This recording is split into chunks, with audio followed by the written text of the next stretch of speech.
네, 안녕하십니까. 오늘은 파월 의장 미 연준, 그러니까 한국어로 말하면 한국은행 총재죠. 그래서 파월 의장을 이야기를 통해 가지고 지금 현 상황을 한번 생각해보고 미래의 자산은 어떻게 될 것인가 같이 한번 생각해보는 시간을 갖도록 하겠습니다.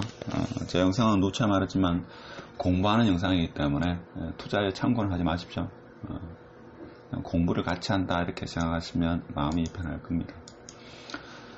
파월 의장이 제로금리를 최소 3년간 유지할 거다 이렇게 이야기했습니다. 우리나라는 큰 이변이 없으면 미국이 이 제로금리를 유지하면 우리나라도 같이 유지한다 뭐 이렇게 보시면 뭐 큰 무리가 없지 않겠나. 그래서 최소입니다. 최대가 아니고 최소 3년이기 때문에 그러면 3년에서 최하 5년 혹은 뭐 6년 혹은 7년까지 갈 수 있다 그죠? 그럼 이 말은 무슨 말인가 하면 거의 뭐 영원히는 아니지만 뭐 영원이라고 해석하는 분도 있습니다. 제로금리를 상당수 갈 거다. 이렇게 이야기합니다. 그래서 16일 미국 중앙은행격인 연준은 이날 이틀간의 연방공개시장위원회, 그러니까 한국으로 따지면 한국은행통화위원회죠.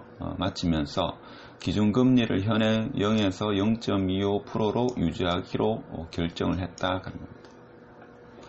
연준은 이날 성명에서 FOMC가 최대 고용으로 보는 수준까지 노동시장이 회복되고 쉽지 않겠죠. 물가 상승률, 즉 인플레이션이 연 2%까지 오르며 물가 상승률이 한동안 연 2%를 적당히 넘는 궤도에 오를 때까지 현금리 수준을 유지한다고 발표했다. 지금 몇 개입니까? 자, 1번 최대 고용, 물가, 그 다음에 물가가 2%를 적당히 넘는 궤도에 오를 때까지. 그러니까 이 세 개 조건인데 쉽게 말하면 고용과 물가가 이들이 원하는 수준까지 될 때까지 현 금리 수준을 유지하겠다.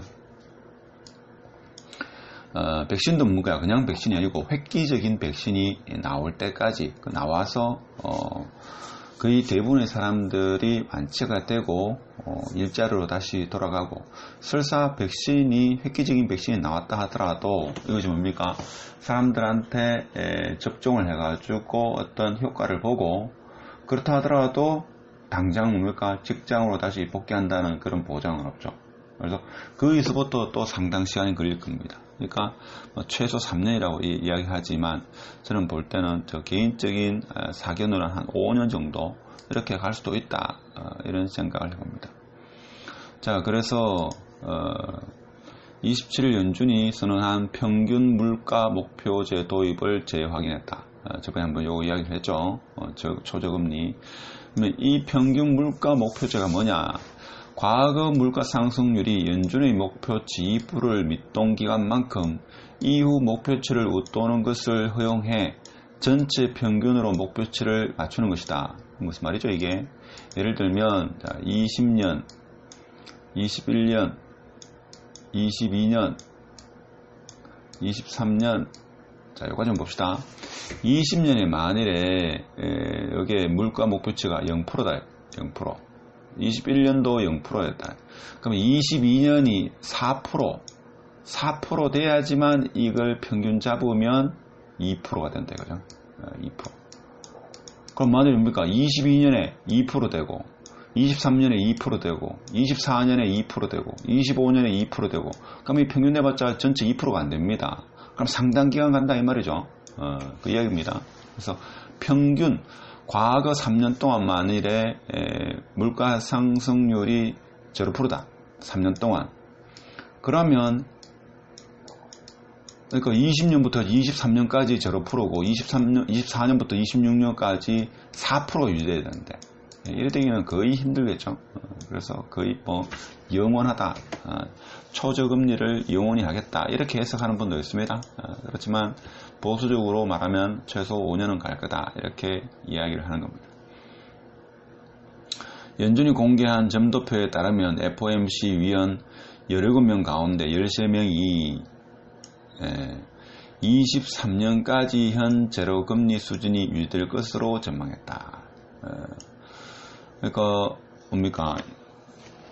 계산이 되는데 13명이면 17명이 중에서 13명이면 76.4%, 거의 한 80% 가까이가 23년까지 현 제로금리를 유지할 거다. 17명 전년까지는 내년 21년까지는 금리 동기를 전망했고 16명이 22년까지 현 금리가 유지될 것으로 봤다. 그러니까 한 3년 동안은 현 금리가 유지될 거다 이렇게 보는 거죠. 물론 그 이후 되면 또 상향될 수도 있겠죠. 그러니까 최소 3년 그 이상도 될 수 있다 그런 이야기입니다.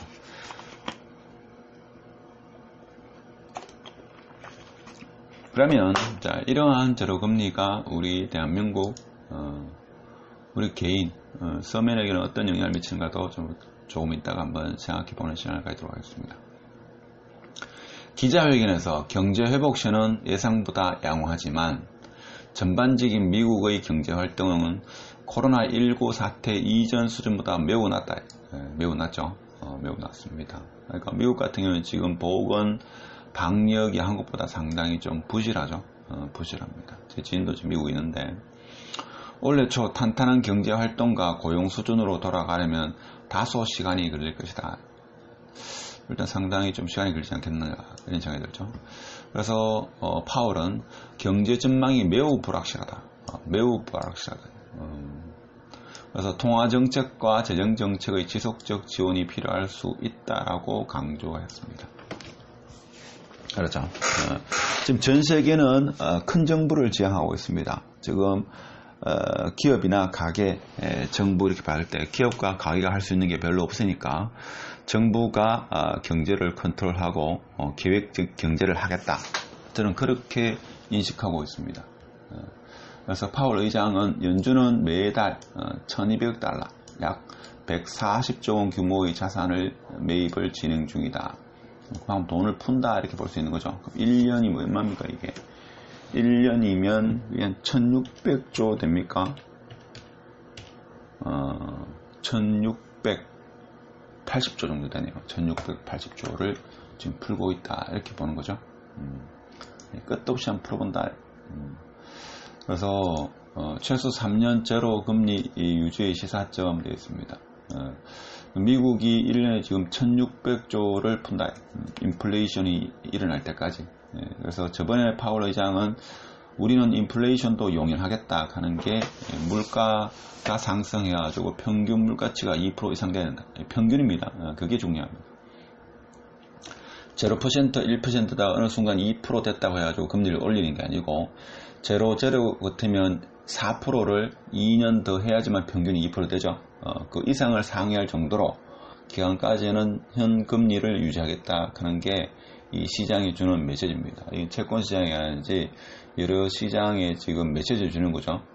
그래서 좀 안정적인 어떤 흐름을 기조를 유지하고자 하는 그런 의도가 있지 않나 이런 이야기도 합니다. 그래서 실물 경기가 그만큼 어렵다 저는 그렇게 해석을 합니다. 그래서 경기 회복이 언제 될지 알 수 없다. 그렇죠. 그 누구도 모른다. 특히 코로나가 언제 끝날지 알 수 없다. 이 끝나는 시점을 어느 정도 예견하면 뭡니까? 지금 초저금리도 어느 정도 점도표로서 몇 년간 갈 거다. 이런 이야기를 할 수 있는데 지금 그런 내용이 이렇게 없으니까 알 수가 없죠. 그래서 현재 이와 같은 상황은 불확실성이 매우 높다. 라고 이야기하는 것 같다. 한치 앞을 알 수가 없다 이거죠. 그러면 우리 자산은 어떻게 되냐? 지금 같은 시기에 어떻게 보면 정말 잘하시는 분은 자산을 늘릴 수도 있겠죠. 근데 잘못하다가는 자산이 축소되는 경향이 상당히 많습니다. 그렇죠. 뭐 주식은 저는 잘 모르니까 부동산 이제 흔히 하는 이야기가 입지별로 뭐 차별화, 초양극화가 심해진다 뭐 그런 이야기를 하죠. 뭐 당연한 이야기를 하는데 초양극화는 아니더라도 저는 뭐 그에 될 가능성은 높겠죠. 그래서 저는 다른 것보다는 일단 돈이 계속 풀린다는 게 있죠. 이게 이제 그 돈을 푸는 사람이 결정권자 입에서 뭐 이토록 반복적으로 이렇게 이야기하는 걸 봐서는 시중에 돈이 확실히 풀리긴 풀린다라는 것을 우리는 생각해 볼 수 있고, 그로 인해 가지고 자산은 앞으로 이제 자산 인플레이션이 시작이 아닐까. 저는 개인적으로 그렇게 생각해 봅니다. 물론 뭐 그렇게 되지 않을 수도 있겠죠. 그래서 우리나라는 이제야 금감원에서 신용 대출을 막겠다. 특히 고소득자 중심으로 신용 대출을 막겠다, 이런 이야기를 합니다. 근데 당장 뭐 오늘 막는 건 아니죠. 오늘 막는 건 아닌데 조금 시간이 걸릴 겁니다. 그래서 그 돈이 풀린 금액도 상당하다. 그리고 지금이라도 신용 대출을 내려고 하는 사람도 적지 않다. 자, 이렇게 봤을 때 당분간 자산 시장의 인플레이션은 시작되지 않았나, 최소한 유지는 될 거다, 저는 그렇게 봅니다.